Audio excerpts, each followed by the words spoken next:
Assalamualaikum warahmatullahi wabarakatuh. Alhamdulillah wassalatu wassalamu ala rasulillah la haula wala quwata illa billah amma ba'da.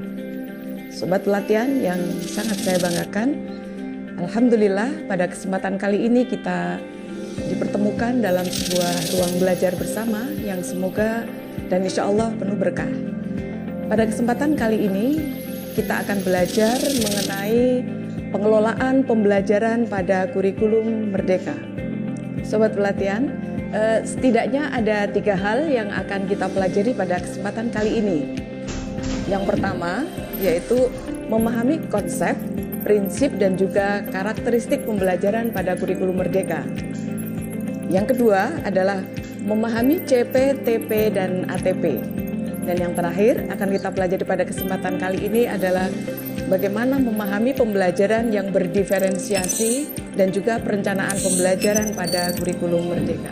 Sobat pelatihan, yang pertama kita akan pelajari adalah mengenai konsep, prinsip dan juga karakteristik pembelajaran pada kurikulum Merdeka.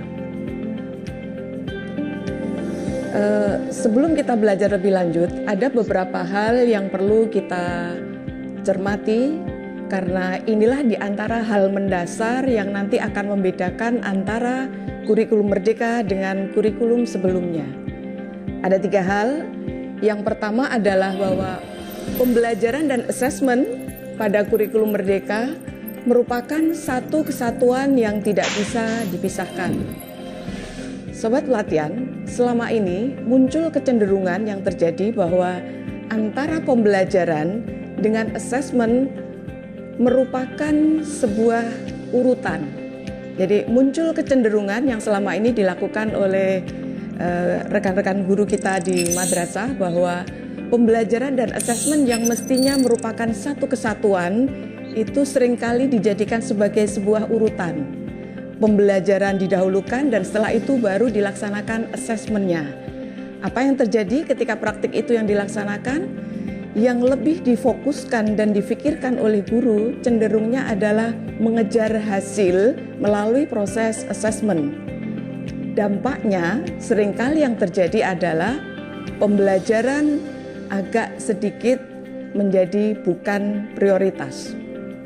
Baik, berikutnya yang kedua, yaitu tujuan pembelajaran di kurikulum Merdeka. Ini berbeda dengan kurikulum sebelumnya. Pada kurikulum Merdeka, tujuan pembelajaran itu nantinya disusun berdasarkan capaian pembelajaran.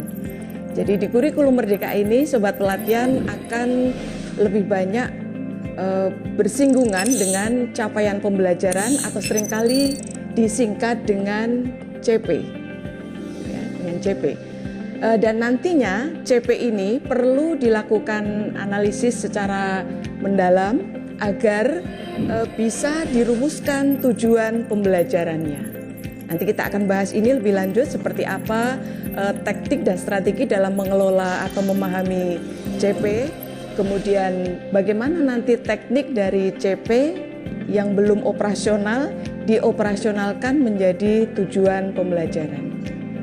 Satu lagi, isu yang juga perlu kita perhatikan adalah bahwa pendidik dalam hal ini guru tentu saja hendaknya memahami bahwa peserta didik itu memiliki karakteristik atau kekhasan yang berbeda. Ketika guru atau pendidik ini memahami bahwa peserta didik itu berbeda, maka nantinya berimplikasi terhadap tindakan fasilitasi pembelajaran selama aktivitas belajar itu dilaksanakan di kelas. Sehingga harapannya di kurikulum Merdeka tidak lagi berulang praktik pembelajaran di mana diketahui dan dipahami siswa itu berbeda, tapi tindakan dan fasilitasi guru selalu sama dari awal sampai dengan akhir. Sobat pelatihan yang saya banggakan, mari kita fokus pada skema ini. Skema ini sesungguhnya menunjukkan seperti apa keterkaitan antara pembelajaran dan assessment. Tadi sudah saya sampaikan bahwa di kurikulum Merdeka hal yang paling mendasar diantaranya adalah bahwa antara pembelajaran dengan assessment tidak bisa dipisahkan. Keduanya harus saling beriringan. Polanya seperti ini. Kita lihat, guru nantinya akan menjadi fasilitator bagi siswa untuk melaksanakan pembelajaran. Di dalam melaksanakan pembelajaran, guru harus paham yang dia fasilitasi belajar itu siswa yang seperti apa. Untuk tahu persis siswanya bagaimana, maka guru nanti harus lebih dahulu melaksanakan assessment ini. Assessment ini dilakukan sebelum guru melaksanakan pembelajaran. Karena itu, assessment yang dilaksanakan sebelum pelaksanaan pembelajaran kita sebut sebagai assessment awal. Assessment awal ini tidak boleh diartikan sebagai pretest. Karena kecenderungannya ketika pretest itu akan dibandingkan dengan post-test. Adapun untuk assessment awal tujuannya bukan untuk membandingkan dengan post-test. Assessment awal sesungguhnya adalah difungsikan untuk mengumpulkan atau menghimpun data mengenai profil peserta didik atau siswa. Kemampuan awalnya atau kesiapan belajarnya seperti apa?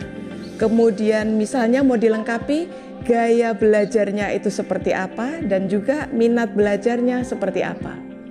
Mengapa hal ini penting?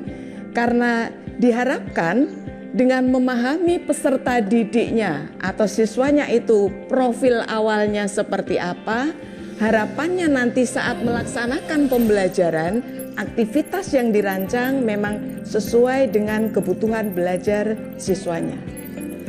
Sehingga ketika pembelajaran ini dilaksanakan sesungguhnya kan dalam rangka mencapai tujuan pembelajaran yang nanti ketika dihimpun dia akan terkumpul dalam sejumlah CP. Ketika CP dari semua mata pelajaran nanti tercapai, maka target kurikulum diharapkan juga bisa dicapai. Untuk itu, setelah guru di awal melaksanakan assessment, informasinya menjadi data penting. Ketika guru akan merencanakan pembelajaran, maka guru harus memperhatikan data hasil assessment tadi. Ketika nanti dalam data ini diketahui peserta didik itu berbeda kemampuannya, maka nanti yang menjadi salah satu penciri utama kurikulum merdeka adalah pembelajaran ini diharapkan diberikan dengan adanya diferensiasi. Jadi hal yang mendasar dan salah satu ciri utama dari kurikulum merdeka adalah adanya layanan pembelajaran yang berdiferensiasi. Seperti apa pembelajaran berdiferensiasi nanti kita akan lihat lebih lanjut. Baik, sahabat pelatihan yang berbahagia. Ketika guru akan melaksanakan pembelajaran harus mengawali dengan assessment, maka pada saat aktivitas pembelajaran dilaksanakan, guru harapannya kembali dan selalu melakukan assessment. Maka ini siklusnya, assessment itu sebelum melaksanakan pembelajaran dilakukan dulu. Ketika nanti pembelajaran dilaksanakan, mengiringi pelaksanaan pembelajaran itu, guru melakukan assessment lagi. Dan nanti ketika aktivitas pembelajaran telah dianggap cukup atau selesai, maka baru nanti guru melaksanakan assessment terhadap ketercapaian tujuan pembelajaran. Inilah siklus yang selalu harus diulang oleh guru secara berkelanjutan dengan harapan bahwa assessment menjadi penguatan dari pelaksanaan pembelajaran yang ada di kurikulum merdeka. Nanti akan ada pembahasan lebih detail mengenai assessment, tapi setidaknya assessment yang dilakukan di awal ini kita sebut sebagai assessment formatif. Assessment formatif. Dan satu lagi, tadi saya sampaikan bahwa ketika guru melaksanakan pembelajaran harus sambil selalu memperhatikan kemajuan hasil peserta didik. Seperti apa? Tentunya melalui assessment lagi. Sehingga assessment ini nanti dilaksanakan di awal dan juga selama berlangsungnya proses. Assessment yang dilakukan di awal sebelum pembelajaran berlangsung dan assessment yang dilakukan mengiringi proses pembelajaran ini disebut sebagai assessment formatif. Adapun setelah pembelajaran dianggap cukup dan telah selesai, kemudian guru melaksanakan asesmen untuk mengukur ketercapaian tujuan pembelajaran, maka asesmen ini nanti disebut sebagai asesmen sumatif. Oke, asesmen sumatif. Sobat pelatihan, pada kesempatan kali ini saya tidak akan membahas secara detail mengenai asesmen formatif maupun asesmen sumatif. Yang ingin saya tegaskan di awal adalah bahwa pada kurikulum Merdeka, antara asesmen formatif maupun asesmen sumatif tidak boleh lepas dari konteks pembelajaran. Dan pembelajaran yang dilaksanakan sendiri harus pembelajaran yang berdiferensiasi.